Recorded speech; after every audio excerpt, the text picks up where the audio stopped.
Defender tus ideales o defender tus creencias van de la mano, internautas, pero no siempre el esquema de prioridades habrá de cubrir a ambos. En más de alguna ocasión, quizás al no rendirle culto a uno, acabes dando la apreciación de estar traicionando al otro. Pero, ¿qué es realmente traicionar? ¿Acaso es acabar con la confianza que se nos tiene?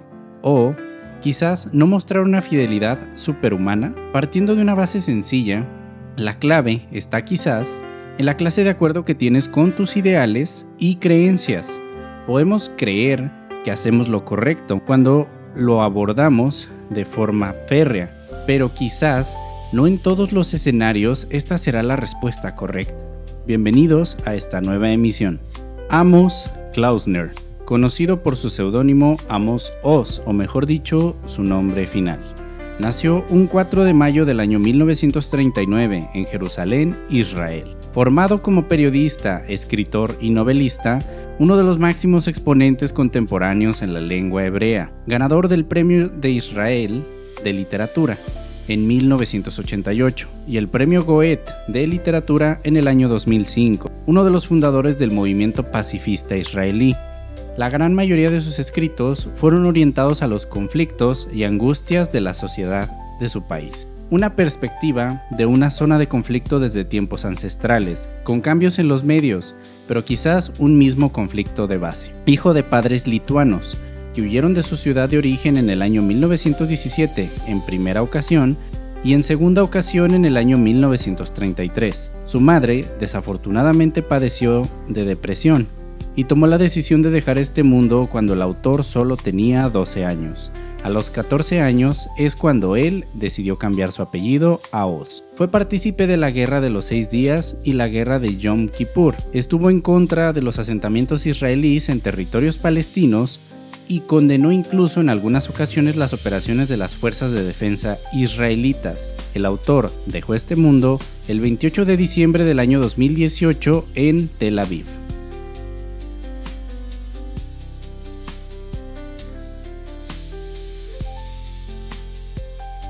Un autor que podemos decir vivió por la paz, pero ¿cuánto significa esta última? Todos la queremos, de eso no cabe duda, en menor o mayor grado, aplicada a un contexto individual y colectivo. Sin embargo, la realidad parece estar dedicada a mostrarnos todo lo contrario. Pero siendo justos, no es la realidad la que ejerce tal hecho, sino los seres humanos. Pues, ¿cuántas guerras mundiales, dirían, llevan los leones en su haber? Sí.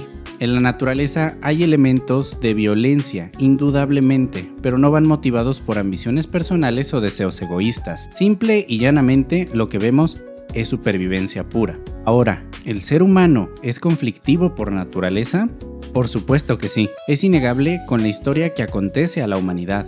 Ni uno solo de sus movimientos o cambios sociales se han dado con violencia ausente, aunque no se ejecute de primera mano. No es más noble el que da un discurso solemne, pero no está a la par de su gente haciendo frente al conflicto. Desafortunadamente, esa es la realidad de nuestra especie, y hoy pareciese venderse la idea de que el ejercicio de una docilidad y sumisión es el mejor camino para evitar el conflicto, cuando la historia ha sido cruda al mostrarnos lo que pasa con quienes adoptan esta postura antinatural. Hoy, si ven las noticias, hay guerra en Europa del Este, guerra en Medio Oriente, guerra en África del Norte, guerra en América Latina, Hispanoamérica, de menor o mayor proporción, pero hay conflictos ahí. Y lo increíble de todo esto es que se busque detener el conflicto con palabras cuando este de base son acciones. Hay una frase, mi gente, que nos encanta de un escritor británico que sin duda hemos de traer eventualmente a este canal alguna de sus obras, y es la siguiente: lo único que necesita el mal para triunfar es que los hombres buenos no hagan nada. La inacción.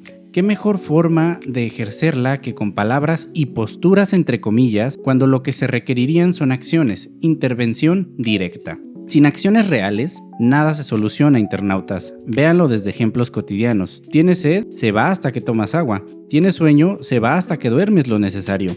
¿Tienes ansias? Vas trabajándolas conforme buscas responder y darle forma a ese porqué, y es entonces cuando éstas disminuyen. No se hacen las cosas por sí solas, no porque tú te des un discurso de autoconvencimiento, los problemas desaparecen. Hay cosas que simple y sencillamente la cobertura que tienen las palabras es limitada, si no es que nula.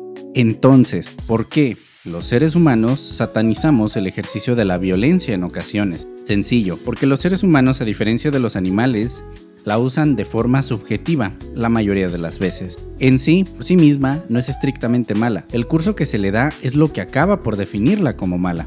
Entonces el pacifismo, con respecto del autor que ya no está, o con un respeto, mejor dicho, del autor que ya no está, es un lujo que no todas las personas podrán darse, y sería genial todos pudiesen tenerlo, pero como todo lo que existe, no todos lo obtendrán. Es la parte que nos cuesta aceptar como humanidad y que inevitablemente nos guiará en la época que sea al conflicto. Pero he ahí algo irónico.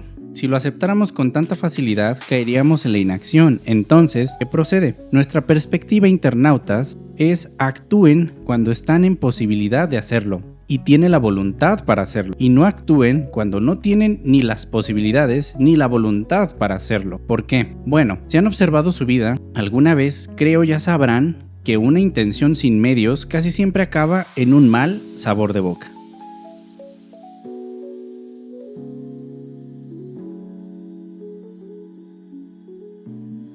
Dicho lo anterior, entremos en materia. ¿De qué trata este libro? Este libro es una historia desde la perspectiva de un niño, donde la mente y la realidad son dotadas de una magia en particular, un mundo de posibilidades. Un niño que le toca crecer en un país ocupado, donde el extranjero es visto como el enemigo, pero que al ir conociéndole, conversando con él, los prejuicios van perdiendo valor. Y esto, a ojos de un mundo infantil, se lleva a los extremos, definiendo una traición, o al menos lo que de esto podemos entender cuando somos pequeños. Este libro es recomendable para personas en búsqueda de un relato inocente pero lleno de significado. Un paralelismo entre las resoluciones que tomamos como adultos en comparación a cuando éramos niños. De este texto decidimos extraer 3 citas que en lo particular nos gustaron y pueden darles una idea de qué esperar del libro del señor Oz. Cita número 1.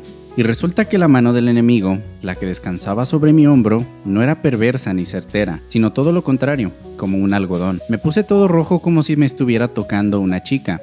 Por aquel tiempo, yo era de la opinión de que, si una chica te tocaba a un chico, lo humillaba. Sin embargo, cuando un chico tocaba a una chica, era un acto de valentía que solo podría ocurrir en un sueño o en las películas. Aunque si sucedía durante un sueño, era mejor olvidarlo. Cuando tratan por primera vez con alguien, el cual no siempre han tenido la mejor opinión, ¿cuál es su reacción, mi gente?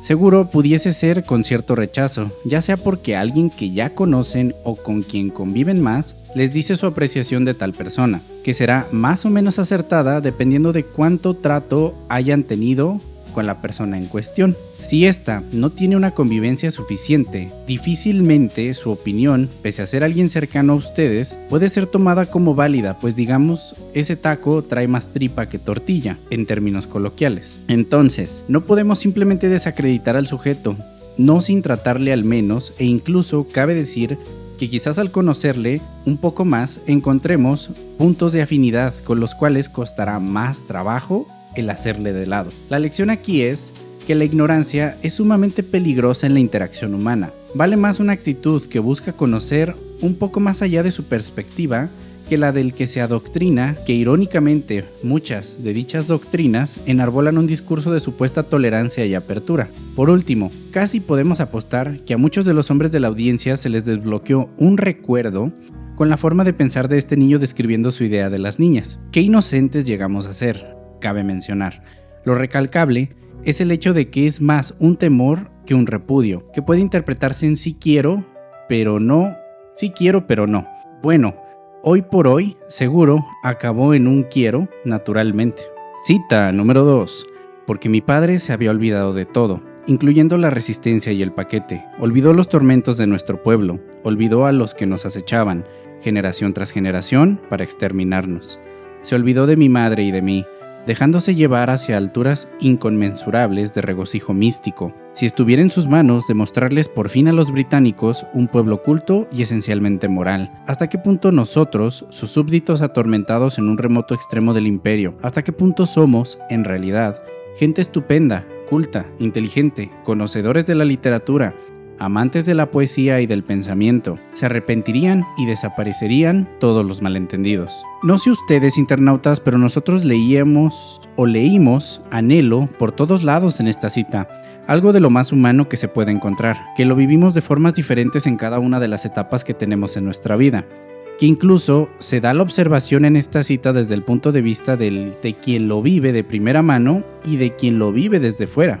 Es de reconocerse ese deseo infantil de entendimiento a partir del conocimiento, y es infantil esa creencia, pues conforme nos toca vivir caemos en cuenta que conocer no significa lo mismo para todos. ¿Está mal este entendimiento?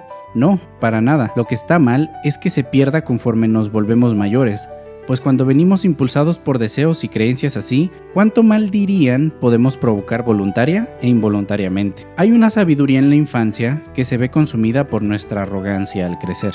Cita número 3. En lugar de contestarme, soltó su risa luminosa. Una risa que solo tienen las chicas a las que les gusta ser chicas, y que saben exactamente lo que es posible y lo que está perdido. Encendió un cigarrillo y dijo, lo contrario de lo que ha pasado es lo que pudo haber pasado de no haber sido por las mentiras y el miedo. El famosísimo hubiera. Vaya que si no nos hemos visto envueltos todos alguna vez en esto. La posibilidad que nunca se dio. Visto desde el encanto que puede llegar a tener una conversación con una chica siendo un chico. Un compendio de expectativas que llevan a la mente a imaginar y soñar, como no lo hace entre semana. Enfoque de fin de semana debiésemos llamarle, donde está el tesoro al final del arco iris, para caer cuesta abajo y volver a trepar en el ciclo de trabajo de muchos. Hay dos elementos que nos gustaría desarrollar y es el hecho de que hubo mentiras, según refiere el personaje, y el miedo. En primera, las mentiras son algo interesante en las relaciones humanas. Se refiere porque de niños se puede enseñar que está malo mentir, pero los adultos mienten todo el tiempo. Se plantea que pueden herir, pero en ocasiones la omisión completa de la verdad puede traer algún consuelo para algo que no está lista la persona para escuchar. Entonces, es un tanto incongruente nuestro pensar como humanos en ocasiones. Es mentir, no decirle todo lo que ignora una persona, o te están mintiendo cuando te dicen algo, no te mencionan algo que tú ignoras. No precisamente. Es responsabilidad de todos buscar el conocimiento, aprender más allá de lo que sabemos. Cierto es que hay quienes habrán de sacar ventaja de nuestra ignorancia, pero esta posibilidad es mayor en medida de cuánto decidimos nosotros ignorar. Ahora, el miedo. Bien orientado, es un consejero que lleva a la sensatez. ¿Está bien sentir miedo en ocasiones, situaciones, como la del extracto? Seguro dirán, ¿qué situación? Bueno, eso es sencillo de resolver. Lean el libro. De momento, lo que podemos decirles sin dejar el aire de misterio es que las situaciones del tipo incómodo casi es un hecho nos generan miedo, pero no por un estricto riesgo a nuestra integridad, sino en más de una ocasión por el descubrimiento de aquellas partes de tu persona que para el punto de tu vida en el que te encuentres aún parecen ser desconocidas para ti. Lo cierto es que este libro es muy disfrutable. Es un aterrizaje muy particular de la vida de un niño en un periodo de tensión geopolítica y cómo él se arma su propia película en su mente para tratar de explicar y entender su día a día. Pero no se queden con esto, lean el libro, lo vale. Esperamos este video haya sido de su agrado. Nos encantaría volver a verlos por aquí para poder hablar de más libros, mitos, videojuegos, entre otras cosas. Les deseamos que tengan un excelente día, mi gente. Hasta luego.